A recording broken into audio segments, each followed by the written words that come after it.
It's episode 16 of the second season of the Exit Philosophy podcast. I'm Scott MacArthur. He is Rich Griffin, and we are coming to you on the afternoon of Monday, April the 22nd.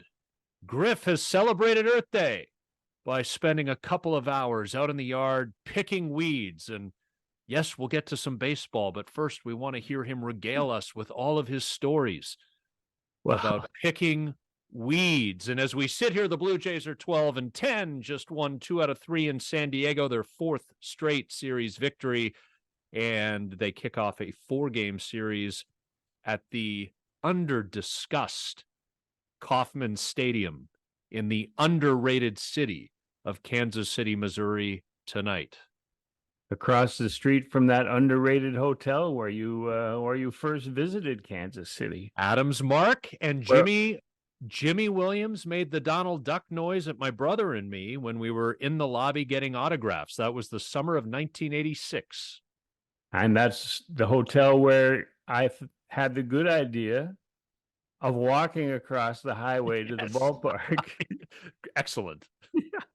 Excellent. That's what the GPS on our phones are for now, Griff, to tell you not to do that. This weekend, again, the Blue Jays spent the weekend in San Diego, and the games were, 2 of them were later in the evening. So I had all day, and it reminded me why I liked traveling with ball clubs, covering ball clubs, back again with ball clubs, because I'm dangerous when I'm left at home. On Friday, you can't see it too well, but I was loading the dishwasher and there was a knife upside down and I stabbed myself and started bleeding heavily. Good. And that was accident number 1. And then I was making breakfast on Sunday morning. I thought that would be a good idea. Bacon, eggs, toast. The bread was frozen, trying to cut it with a steak knife. Frozen bread, 3 pieces together. The third piece rebounded the knife and it sliced open my middle finger of my left. You've been waiting to do that. Which today ended up, as I was weeding the front yard and my hamstrings singing, my knees are aching, but also the Band-Aid that I had over that sliced middle finger started bleeding through and dripping onto the front grass. Now, if I disappeared from home and the police came to investigate, they would find my blood all over the lawn, and my wife, Debbie, would be in serious trouble. Suspect number 1, for more reasons than that. Yeah, well, either that, or if OJ was still with us, we could have directed him to your place for more blood drops. Well, that's great. I should reset this entire podcast. And by the way, Griff did bring the visuals with him. If you're watching us on youtube.com/exit philosophy. So if we react visually, it's because there is a visual component on YouTube. So sorry if you're listening on Spotify or Apple, just put up with us. But I should reset this from the start. I'm Scott MacArthur. He's Mordecai 3-Finger Brown. Nice. Good reference. The great Chicago Cubs pitcher of the early 20th century has come back to life here. Your blood's in the ground now, Griff. There's a bunch of Griff zombies running around in Oakville. But I got all the weeds. I got all the weeds in the front yard. So mission accomplished. Yeah, and you done taught me something too. You got to bag those things right away, because if you leave them on the ground after you pull them up, they pollinate or do whatever they do, and they get their stuff into the soil again, and they just come right back. I'm done learning. Right. Oh well. All right. So get going. Why you don't want to talk about weeds and sliced fingers all episode? Like I have incessant throbbing that reminds me of my finger. Okay, I was just going to let that one play out. I mean, it's the old thing. Call a doctor if that lasts more than 4 hours. The vibes, Griff, are pretty good. I mean, that tends to be the case when you are consistently winning series, and that's what the Blue Jays are doing right now. And again, we'll timestamp it one more time. It's Monday, April the 22nd. We're recording a little bit later in the day than we usually do because, I don't know, apparently every internet provider in the town of Oakville, Ontario today was doing maintenance, and the internet wasn't working around midday. But they're 12-10. They've won 4 straight series. The 2 out of 3 in San Diego was the first road series victory of the year for this team. They're off to a better start than I thought they would be record-wise. So I'm going to give them credit for that right there. But before we start screaming from the hills that this team is awesome, let's also remember that we were cautioning against panicking when they were a couple of games under 500 coming back from the season opening road trip. There's still a long way to go here, Griff, and there's still a lot to figure out. But at least they're off to a good start. Yeah, the vibe has been good, has been better than a lot of people were expecting. But they set the vibe bar, really low by being no hit in Houston and then failing to score more than 2 runs in that entire series. So that bar was set low. A lot of people were panicking about the offense. They went to New York and played decently, then came home and won 3 series in a row. But the thing that people are going to forget is that they've been lucky in terms of opponents and opponents' rotations. And for instance, everyone knows Shane McClanahan, Drew Rasmussen are out for the Rays. So they got 4 Rays starters that are sort of middling, and then they traded Tyler Glasnow. They got Framber Valdez, but they didn't get Justin Verlander for the Astros. Garrett Cole was out. Nestor Cortez they didn't face, and they have trouble with Nestor Cortez.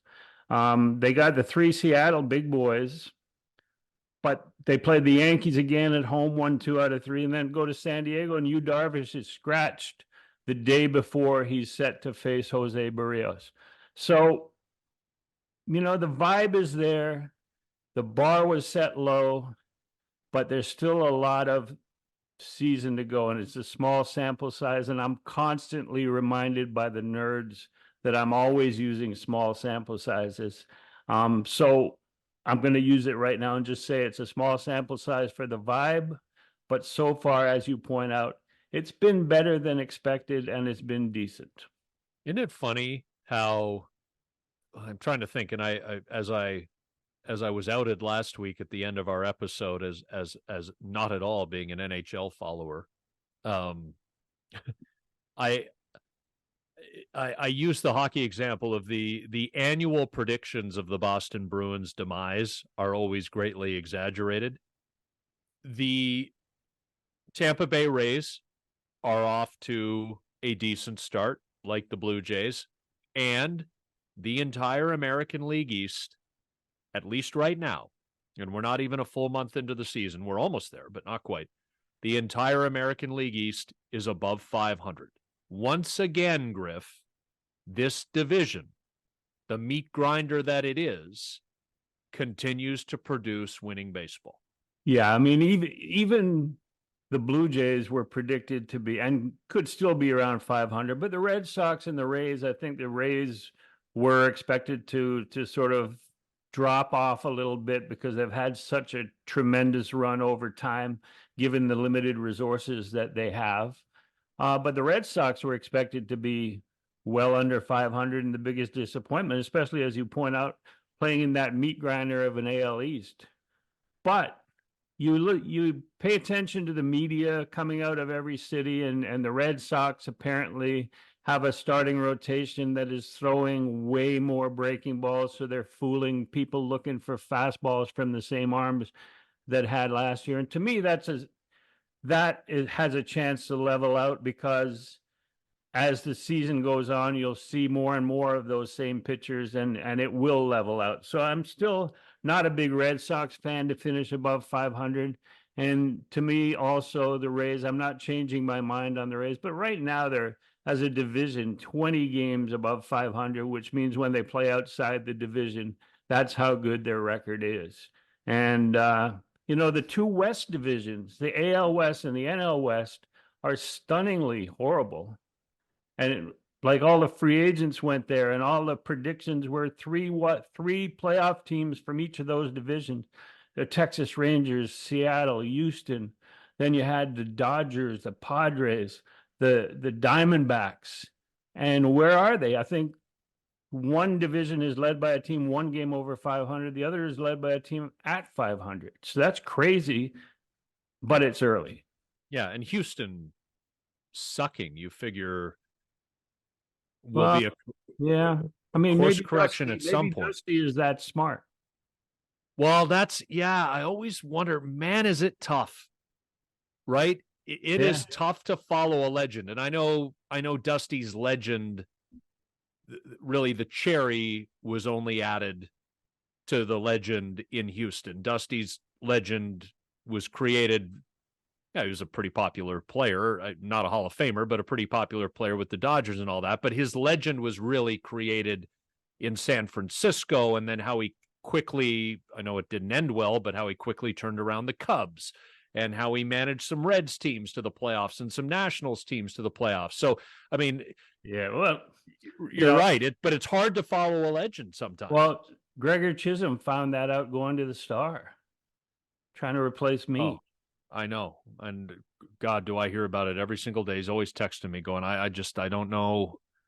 Well, I can't. Sometimes I forget to put periods on the ends of sentences. I'm just so caught up in my own head. I think 6 years later he settled in, but I know it was a struggle early. My God, it's been 6 years. Wow. Yeah, well, that makes sense. You were with the Blue Jays for 4, and this is your second since moving on from them, and he was your man. 6 years. What's happening to us, Griff? We're getting old. We're getting old. Quick. All I know is that when I work with somebody, they end up being a bench coach somewhere. You got your Gibby, and then you got the White Sox, who may have the worst offense in recent history. They had DeYoung at shortstop as their everyday player. Yeah, what's wrong with that? They had Martin Maldonado behind the plate. I think the last time I looked, he was hitting 059. And the Astros surrounded him with really good hitters, which is why he could do his thing and play defensively and lead them. He could hit ninth. Yeah. Yeah. But he's one of the better hitters on this White Sox team. So they've got a lot of injuries to key players, but it seems that they always do. So that's you got to have depth, and they don't have any. Yeah, and I mean, they traded Dylan Cease right before the season, so they got to hope that haul they got back from the Padres ends up working out for them. Yep. All of that. I mean, there are still some question marks around this Blue Jays team, Griff, and we're going to get into that. And there's a couple of subjects we'll drill down on. But I'm going to pull a rabbit out of the hat here and go positive first. Wait, what? He can do that? He's willing to do that? Jose Berrios. And I know it's only April the 22nd. So I get it. He's got to do it for another 5 months. Maybe not this well. Like, he doesn't have to have 3 or 4 streaks of 21 2/3 innings of scoreless baseball under his belt. Wouldn't hurt, but it's unlikely to happen 3 or 4 times.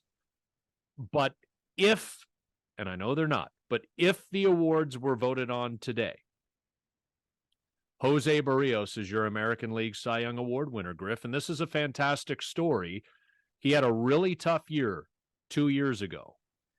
And I always felt like, because Kikuchi struggled in his first year in Toronto as well. And I always felt like, man, Berrios has enough of a track record that there's going to be bounce back here. And I don't know if it was that first year after signing the massive contract extension. He's in a new city. I know he finished 21 with the Blue Jays, but first full year in a new city, new contract, got to live up to it. I don't know what the deal was with him in 2022. He had a good year last year, and he has, at least out of the gate, set himself up to have an awesome year this year. He's been fantastic. I spoke to him on the last homestand, and I asked him if he was thinks he is as good now as he was at any time with the Minnesota Twins, and he was really good. He was their pitcher of the year twice, went to the All-Star game twice or three times, and he looked at me and he said, "Oh, I'm better right now than I ever was because of the added experience."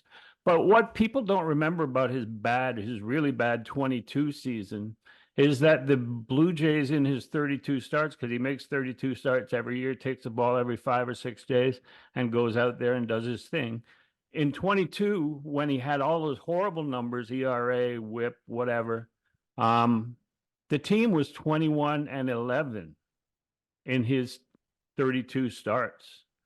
So despite the fact that he was pretty horrible, and he'll admit that, in fact, there's a sort of a sidelight to the how they tried to turn him around in 22 and it didn't work.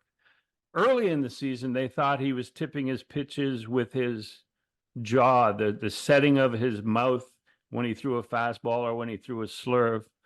And so they made him put in one of those teeth guards so that That's why he had it. Okay. so you have to keep your mouth tight.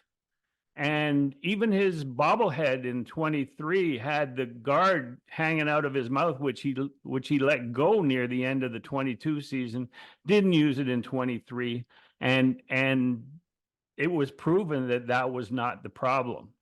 But I mean, when you think about it, putting a mouth guard into a pitcher sort of makes you tense up your and baseball pitching, hitting is a game of relaxation. You can't be tight. You can't have your jaw set like you do when you line up across from an offensive guard if you're a defensive lineman in the NFL.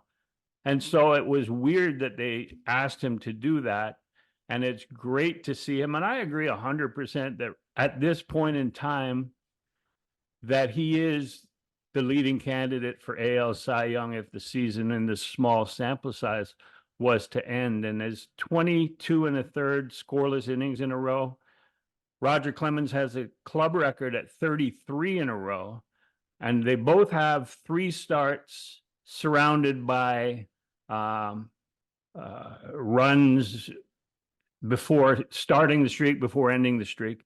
The only difference is that Clemens, and this is just a reflection of the way that starting pitchers are used, he had 3 complete game shutouts in his streak of 33. So he started, had 3 shutouts, and then finished. And Berrios has the same 3 starts, but only has a streak at this point of 22 and a third heading into his next outing. But he's been great. Yeah, they just don't throw as deep into ball games as they used to. Don't get that third time through, usually in full. But he's been awesome. And I remember thinking a couple of years ago, I mean, where would the Blue Jays have been without Kevin Gausman? Because, you know, Berrios didn't have a good year. Kikuchi didn't have a good year. You know, Alek Manoah, where would they have been in 2022 without him?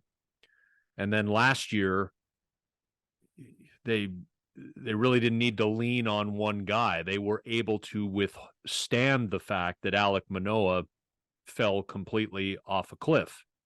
And when you consider, Griff, that Chris Bassett, I mean, he's doing his thing. He's fine. Yusei Kikuchi is doing his thing. He's fine. Kevin Gausman is probably a month behind the actual date on the calendar just because he didn't have much of a spring training. And the fact that Yariel Rodriguez has looked good in general, but can't go deep into ball games. And Alek Manoah, who finally had a stat line that, you know, didn't require you to cringe in his latest start for Buffalo, but isn't with the Blue Jays right now. Where would this Blue Jays team be without Jose Berrios so far this season? I mean, he's been the most important component to this group. Yeah, and you talk about the good health, and we discussed it before we started the show today, is that I believe that the Blue Jays rotation they pitched 120, they combined for 128 starts last season out of the top 4 guys. That's averaging 30 32 apiece, exactly 32 apiece.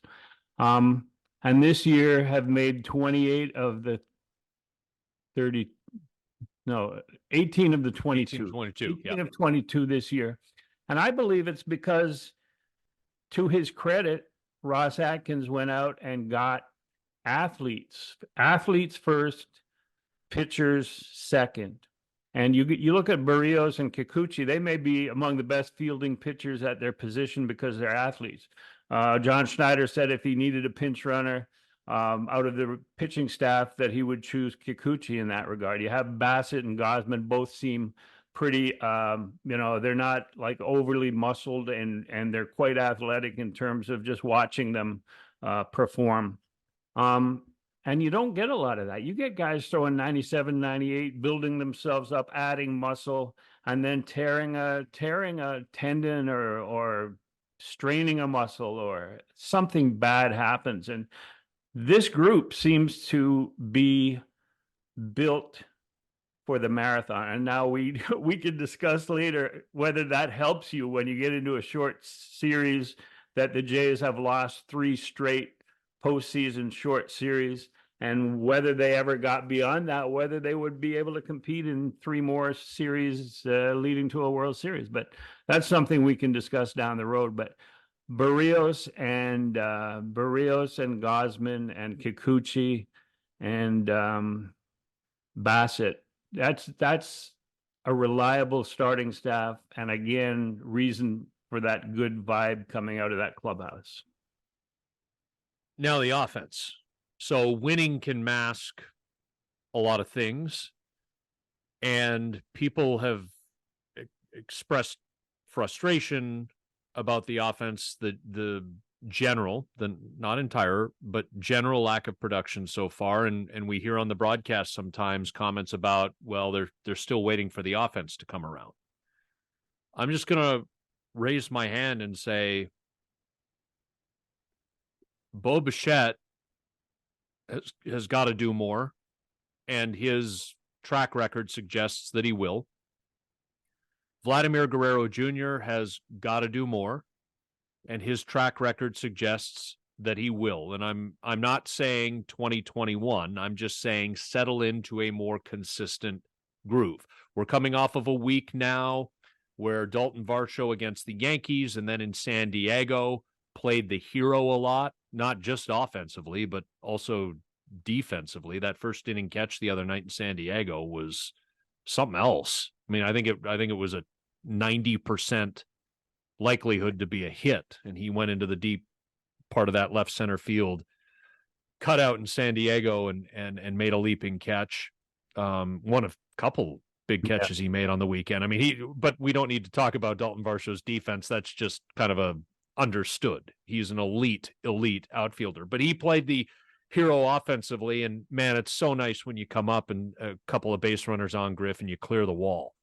I mean, a scoreless game is 3-0, pretty quickly, or you turn a 1-run deficit into a 2-run lead. The ability to do that and to get on a bit of a run and build some confidence is huge. But for a guy like Varsho, can he settle in at a more consistent line offensively? And those are some names I've thrown out at you. I'm saving my numero uno target for the next conversation. And you know who that is because we talked about it off air before we hit record. But I mean, obviously they need more out of the top of that order, and you would hope to get it. Well, before we start into the rest of the offense, the Varsho thing, is it making people reevaluate the trade with the Diamondbacks? I mean, it's going to take time, and people said, well, you can't judge it in the first year, even though Varsho was terrible offensively, and the Diamondbacks went to the World Series. Now you're looking and you go, oh, well, Varsho, is he as good as Corbin Carroll could be? I mean, that would be a pretty good bar to be equal to, even with. And it's possible. And then it also, you look at the Berrios and the trade with the Twins. Maybe the Twins are finding out that Austin Martin can play, and that the pitcher that they got he came up and made 1 or 2 starts. He might be a guy. But it just shows that you cannot judge a trade as quickly as people like to. There's not a knee-jerk bottom line to any trade. But the other thing about Varsho and Kiermaier is that the outfield defense, to me, there have been one or two plays, say 2 or 3 plays every 2 games where you go, wow, if that ball had fallen in instead of being caught, all of a sudden the starting pitchers that we just finished praising are struggling. It will be a struggling inning where they maybe give up 2, 3, 4 runs, and it changes the whole dynamic of the rotation. And so Varsho has that value as well. And to see him begin swinging the bat in big situations, I think that we're going to talk about the rest of the order. But to me, 2, 3, 4, and 9 with Kiermaier are locked in. And 2 and 3 with Guerrero Jr. and Bichette are spots that need to pick it up. But I think you and I both agree that what you see is what you're going to get from the rest of the lineup. Yeah, which brings me around to the leadoff spot, Griff, and I'm going to beat a drum that probably needs to head into Long and McQuaid for a tune-up, because I've been hitting it for a while now. Although this is probably the first time this season. Once the season started, it was all preseason and off-season that we were talking about. Right. Well, we were calling for it last summer, but so looking at the totality of this thing, I will repeat, I was pro the George Springer signing, and that stance has not changed.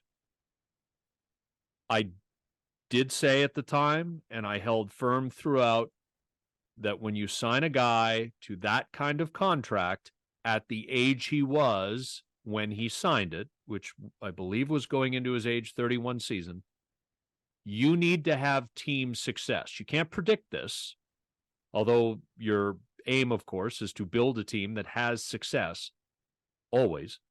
But you need to have team success in the first half of that 6-year deal when he is still in his early 30s. And we know that George was healthier as a Blue Jay than at any time in his stretch in Toronto so far last season. He dealt with injuries and problems in the first couple of years pretty consistently.